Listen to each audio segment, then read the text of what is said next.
All right, welcome to the first presentation of the course material. This is week one, presentation one. We're dealing with chapter one, which is the introduction, Americans and their political values. So the key topics, we're going to talk a little bit. They do a story, and that kind of helps you understand how government is relevant to people's day-to-day lives.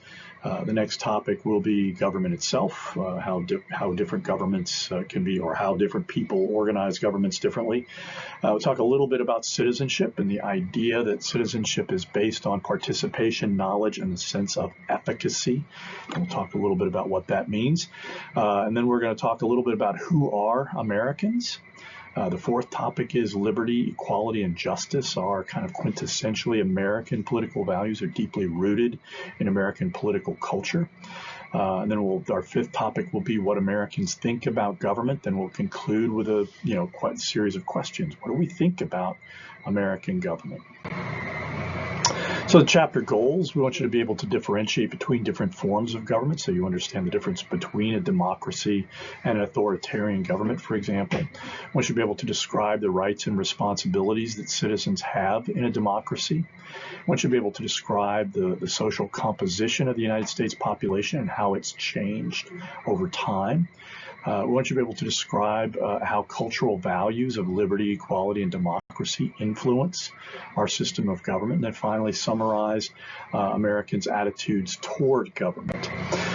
So the introduction, what government does and why it matters.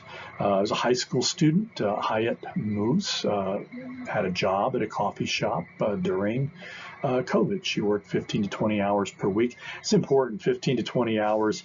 That means she's part-time. That means the employer doesn't have to pay her insurance or things like that, do other things that are, that really make a person a full-time job. COVID-19 had a profound effect on, especially on people in the service community, the service industry.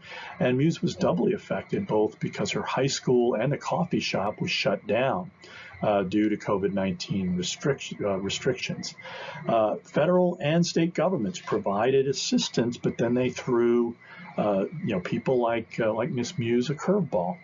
Muse was for a time eligible for unemployment insurance as a result of the CARES Act and a 1939 Minnesota state law.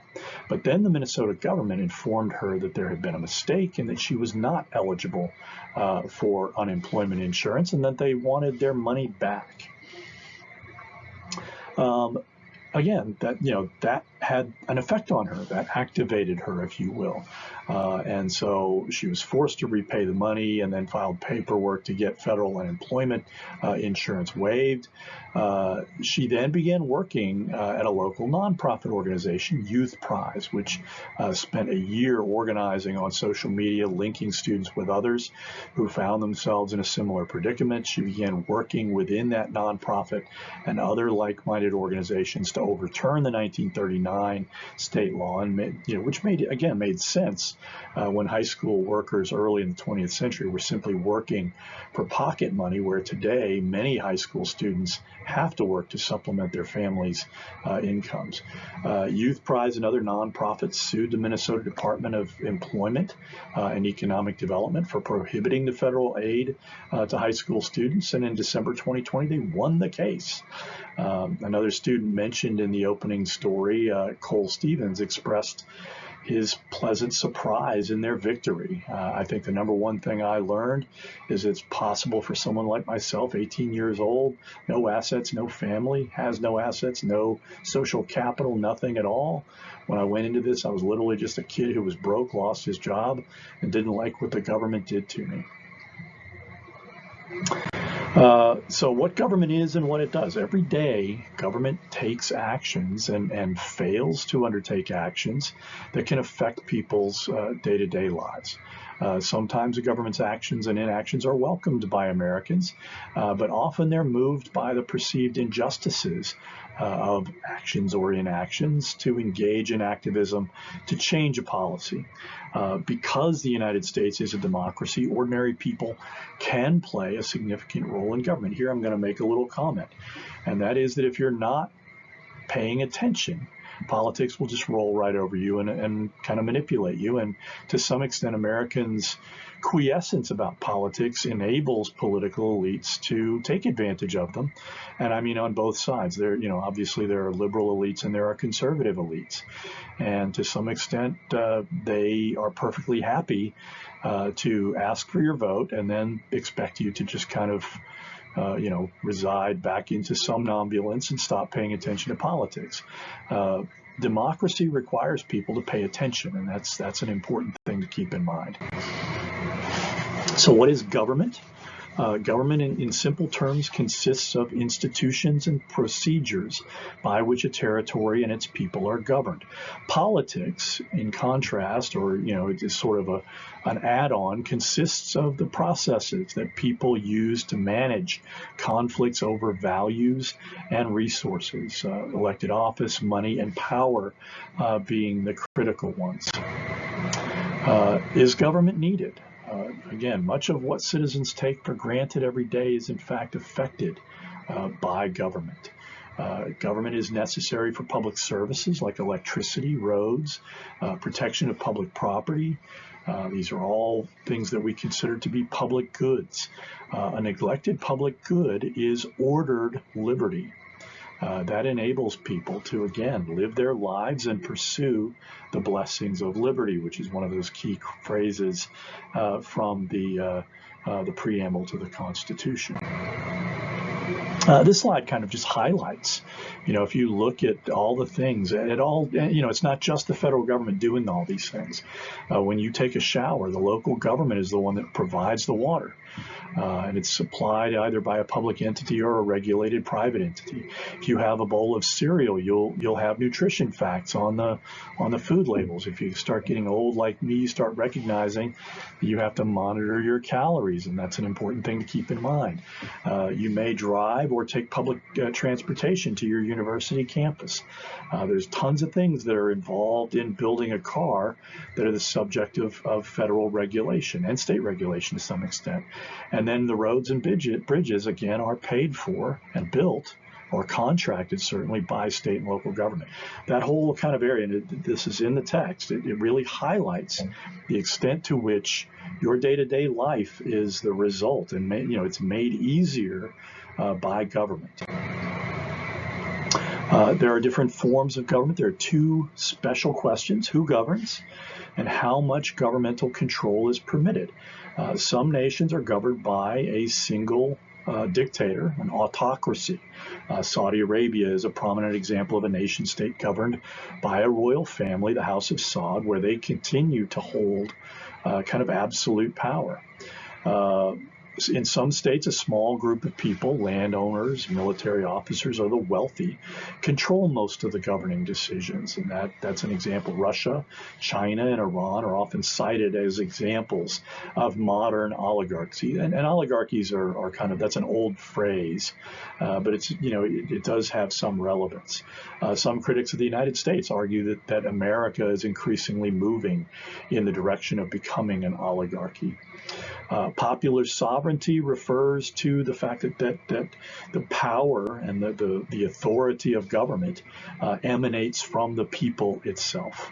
And constitutional governments, again, are those governments where there are a system of rules in place that constrain the formal powers of the government in significant ways. In many nations in Latin America, Asia, and Eastern Europe, and Africa, governments operate with relatively few constraints on government. These are basically designated as authoritarian. They may nevertheless be constrained by some other social institutions. For example, in Italy in the 20th century, the fascist Italian regime of Benito Mussolini exercised nearly absolute authority over the Italian people, but its dictator was generally deferential towards the Catholic Church.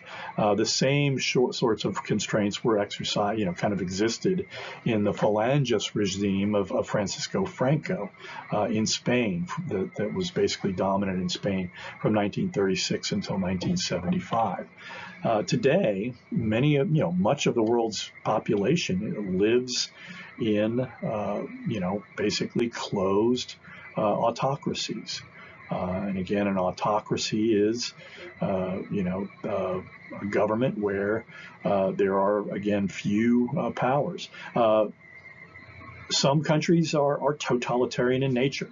North Korea is a good example. Under Kim Jong-un, in the Juche party, they basically control everything that goes on in society, and they have a very large secret police force that basically, spies on their own population to prevent any kind of threats to power of that group. So just over 68% of the global population of just over 8 billion people live in countries governed by authoritarian governments. And a lot of those people want to get out. And again, when you think about the pressure that's being placed on our southern border as a result of, a lot of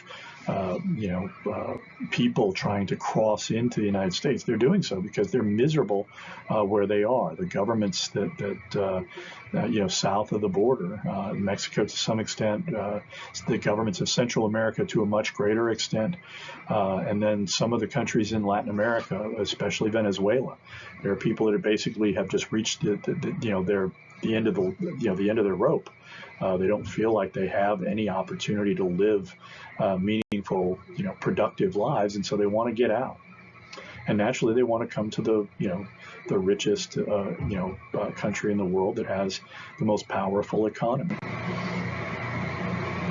This slide basically gives you Aristotle was an ancient Greek and one of the great philosophers, and he basically says that all governments can be understood as one of three types, and with either a pure or a corrupt manifestation, right? Ruled by the one. When the king is a good king, it's a monarchy. When the king becomes selfish and corrupt, it becomes a tyranny. Ruled by the few, when an elite governs to the interests of the whole, they call it an aristocracy. When it is corrupted, it becomes an oligarchy. For Aristotle, democracy was in fact a corrupt form of government. Again, for the Greeks of that time, rule by the people basically meant rule by the unwashed, rule by the uneducated, mob rule in effect. For Aristotle, though, the best form of government was one that blended elements of rule by the one, rule by the few, and rule by the many. The Greeks called that polity. The Romans came to call that a republic, and that's the form of government that we have today.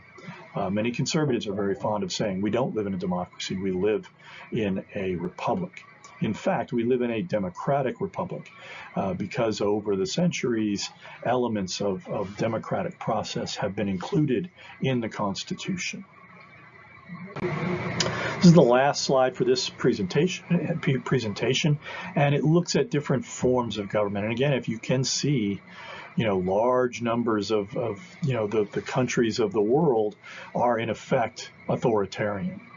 And in fact, if you look at the United States, we are not considered to be a full democracy. We are increasingly moving in the direction of being a flawed democracy. And the reason, again, for that is, our partisan dysfunction and the fact that increasingly we have people that are prepared to govern in a more and more authoritarian fashion. And again, that is up for us to decide what kind of a system of government we're going to have. So again, this is the last slide for this presentation. We'll be moving on to the next set of slides, and hopefully, again, by breaking these up, you can watch a slide, take a break, learn, go back to the text, take some notes, and that'll help you learn the material more thoroughly.